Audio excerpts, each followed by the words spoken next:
उनसे अमृत भी वाणी से कहने लगे।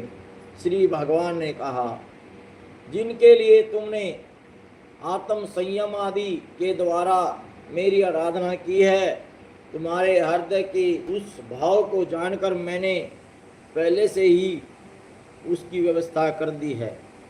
प्रजापते, मेरी आराधना से तो कभी भी निष्फल नहीं होती।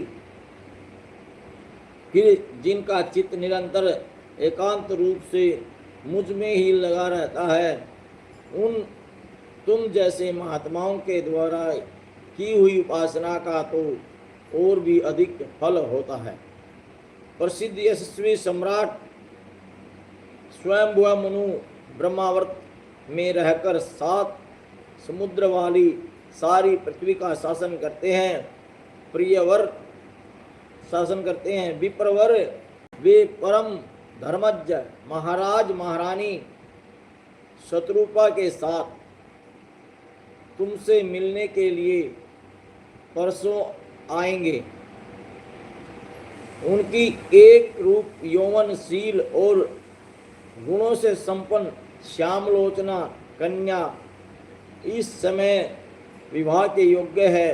प्रजापते, तुम सर्वथा उसके योग्य ही हो, इसलिए वे तुम्ही को वह कन्या अर्पण करेंगे।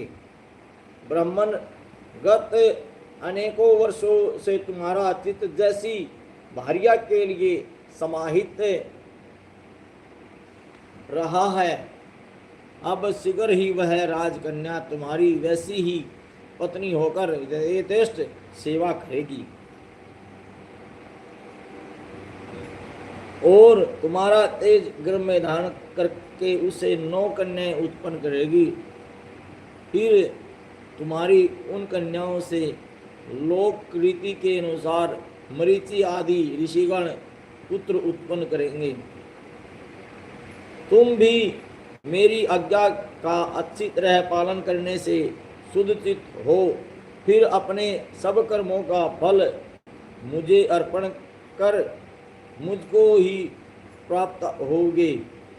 जीवों पर दया करते हुए तुम आत्मज्ञान प्राप्त करोगे और फिर सबको अभयदान दे अपने सहित संपूर्ण जगत को मुझ में और मुझको अपने में स्थित देखोगे।